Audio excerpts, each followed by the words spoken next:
안녕하세요, 여러분. 오늘은 많은 청년분들이 헷갈려 하시는 두 가지 제도를 비교해 보려고 합니다. 바로 청년도약계좌와 청년미래적금이에요. 이름도 비슷하고 둘 다 정부가 지원해주는 상품이라서 뭐가 더 좋은 거지? 나는 어떤 걸 들어야 하지? 하시는 분들 많죠. 오늘 영상에서는 두 제도의 차이점, 장단점, 그리고 추천까지 정리해 드리겠습니다. 먼저 청년도약계좌부터 살펴볼게요. 청년도약계좌는 만 19세에서 34세 청년이 가입할 수 있고 개인 소득이 연 7,500만 원 이하, 가구 소득이 일정 기준 이하일 때 가입할 수 있습니다. 매달 1,000원 이상, 최대 70만 원까지 자유롭게 납입이 가능하고요. 기간은 최대 5년입니다.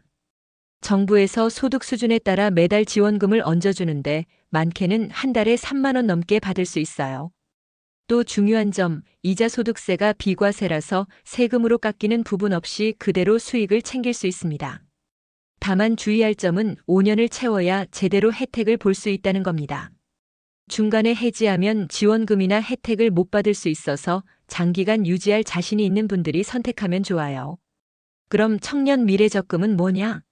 청년미래적금은 아직 시행 전 2026년에 시작될 예정인 새로운 제도입니다. 정부가 기존 도약계좌를 개선해서 만든 업그레이드 버전이라고 보면 돼요. 이 상품은 기간이 3년으로 더 짧습니다. 납입 한도는 매달 50만 원이고요. 정부가 납입액의 6%를 기여금으로 얹어줘요. 즉, 내가 매달 50만 원을 넣으면 정부가 3만 원 정도를 같이 넣어주는 셈이죠.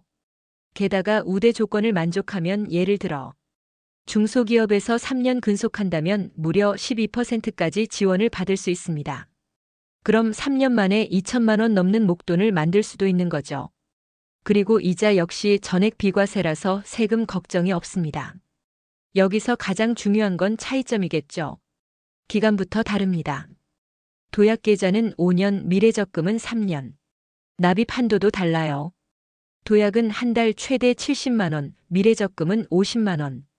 정부 지원 방식도 다릅니다.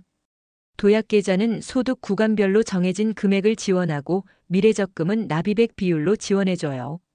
결과적으로 장기적으로 크게 모으고 싶다면 도약계좌가 더 유리하고 단기간에 목돈을 모으고 싶다면 미래적금이 더 알맞습니다. 정리해 볼게요. 청년도약계좌의 장점은 안정적으로 큰 금액을 모을 수 있다는 거예요. 정부 지원금의 비과세 혜택까지 있으니까 5년을 버틸 수 있다면 꽤 든든한 자산을 만들 수 있죠. 단점은 5년이라는 기간이 길어서 중간에 돈이 필요하면 불리하다는 점입니다. 청년 미래적금의 장점은 기간이 짧고 지원 비율이 커서 단기간에도 체감 효과가 크다는 거예요. 특히 우대형은 사실상 연 12%짜리 수익률이라서 엄청난 혜택이죠. 다만 아직 시행 전이라 조건이 변동될 수 있고 3년 만기라 큰 금액을 모으기는 어려운 게 단점입니다. 그럼 누가 어떤 상품을 선택해야 할까요? 먼저 소득이 안정적이고 5년 동안 꾸준히 납입할 자신이 있다면 청년도약계좌가 적합합니다. 특히 결혼 준비나 내 집 마련 같은 큰 목표가 있는 분들이 도약계좌에 맞아요. 반대로 아직 사회 초년생이고 소득도 들쭉날쭉하거나 장기간 유지할 자신이 없다면 청년 미래적금이 낫습니다. 3년이라는 짧은 기간 안에 전세보증금이나 유학비, 창업 종잣돈 같은 목돈을 만들 수 있거든요. 그리고 조건만 된다면 도약계좌를 먼저 가입하고 나중에 미래적금도 추가로 드는 전략도 가능합니다. 현재 정부에서도 도약계좌 가입자를 미래적금으로 전환할 수 있도록 검토 중이에요.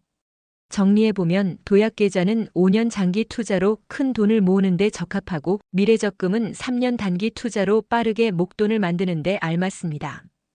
여러분의 상황, 소득, 자금 계획에 맞춰서 선택하시면 돼요. 오늘 영상이 도움이 되셨다면 구독과 좋아요 부탁드리고요. 더 궁금한 점은 댓글로 남겨주세요.